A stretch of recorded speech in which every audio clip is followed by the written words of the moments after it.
Well, here we are. I am trying something new. I'm going to do a recording of a little bit of resilience learning so that everybody gets to um, kind of learn from my experiences and share in the reading that I love. I think we will also just have an open Zoom every day so people can connect and we can just talk and hang out. So I'm really grateful that this morning my friend Kelly got online and we were able to have a nice half an hour conversation and just catch up. So that was really nice. Um, Let me tell you a little bit about this book, Onward, and why it matters to me so much. It's it's magic. And I know that it isn't. It's research based and it's all of the good writing and research and education knowledge that has been done over time. And we know that when we cultivate our own resilience, that we can do better for the world. And Elena Aguilar is someone who I look up to immensely.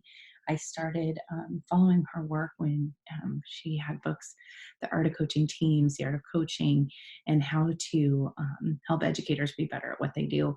And I was fortunate enough this last summer where I got to go down to 1440, which is a retreat center in Santa Cruz Mountains. And not only was it amazing because of the location and the people and all of it, on the front end and the back end of that trip, I got to see my people. So I got to see my Jennifers. And it was really kind of this pivotal moment where I got to put Dixie Chicks on the radio really loud and drive around and go to the beach and spend my own time and kind of reconnect with who I am as a person, as a woman, as all of those things outside of being a mom and a wife and an educator. And it was amazing. And I am so fortunate that I got that experience. The content of what I got was magical. I've been reading this book for a couple years now and personally going through it with my leadership team. And then this year, my entire staff has been reading the book. And the retreat was about how to facilitate this work. And there were things like things we had to do, must do's, and things that were optional. So we had to go for a walk in the labyrinth. We had to get out in nature. We had to spend time with each other. The food was amazing, but the learning and the vulnerability that we shared with each other was what really made a difference. And if you go through the book, and I really recommend that everybody in the whole world buy it because it's just awesome. And I know that Elena is working on her new book. She just sent it to the publisher this week, and it is about equity in education. And none of that can happen if we don't have a really good foundation in our own resilience and knowing who we are. And so I'm going to share a couple of things with you. This is her website. And her teams. Her team is amazing. But each month there's a theme from the book, and a lot of good resources here on the website. I would direct us to start here with habits and dispositions of emotionally resilient people.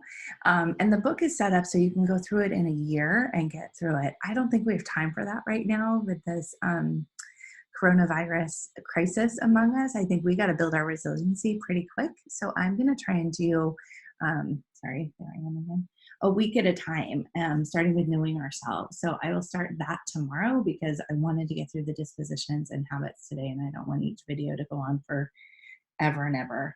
And so when we know ourselves, our attitude or our way of being becomes more purposeful. When we understand our emotions, our way of being is more accepting. When we tell empowering stories, our way of being is more optimistic. And so this book helps you with all of those things. And it truly, there's so much goodness in it. There's also, I don't know if you can look at my screen. There's also the Onward workbook. And she and her team continue to put more resources,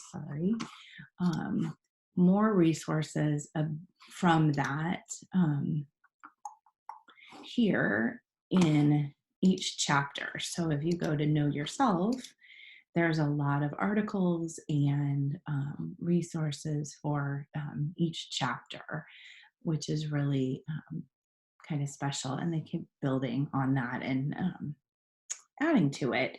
So I really do recommend getting the book. I will share with you today. I'm going to get out of that and just come back to me. One of the things that's really key for me in it is going through and talking a little bit about that resilience pie that I showed in yesterday's video that looks like this. And this book really focuses on these areas, but it's important to know who you are and then what you do, how you are, and where you are. And so I want to talk a little bit about that. So we start with who we are. So a great deal of who we are is somewhat fixed in our genetics, personality, identities, and so on. However, we can cultivate resilience through deep understanding of these dimensions of who we are, which can also help to understand where we can influence or change aspects of ourselves that we consider fixed. And this was really important to me because, right, we have genetics. Our genetics are what they are. Our personality traits, our values and beliefs, our aptitudes and strengths, socio-political identity. I am a white woman, and that's a reality of who I am. And then our psyche, including the physiological components of emotion. So we can keep building on some of those things, and there's others that we can't. And then context matters. Our circumstance and situation, the socio-political world around us, and the stage of life and our own careers that we're at. And so to me, that context is really important right now. The fact that most of us are sequestered to our homes, it's going to be really important that we realize that and that is having an impact in who we are each day. And then what we do are the habits. And so the habits and behaviors are where we can intentionally, strategically, methodically, and systematically cultivate our resilience, like things we can do each and every day. And then how we are, the dispositions, what that next column showed us, where here's what she says is think about people you know who faced adversity and continue to move forward in life, pursuing their dreams and passions. How would you describe these people's attitude and characteristics? Are they optimistic, tenacious, humorous? Those are the dispositions that we can continue to develop over time. And they can be learned. All of this is based on growth mindset and that we can learn and be better. And so we probably want to try if everything isn't perfect in our world. I will also tell you that it has a lot to do with other people's work as well. So being truly curious with yourself and with others around you to find out what is working and what isn't working. Tim and I were fortunate enough to go to a Gottman Institute retreat this year as well. And so I've been working on how do we bring that information to families. And so this whole cross section of Elena and Brene Brown and the Gottmans and all of that research really points to what we know is important for people, and it's connection.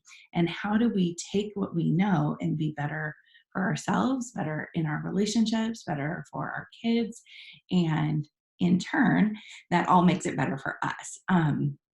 And knowing that we can change any part of that to impact our world. And so they're like levers. And a really big part of that is learning how to listen, learning how to get really curious with what people are saying to us so that we can support them in what they're going through, but also to build what we need to be able to be the best humans we can be. So it's all connected. But before I end today, I just want to talk about the Resilience Manifesto because I think Elena nails it. So a manifesto is a public declaration of principles and intentions. May these principles guide our individual and collective commitment to resilience.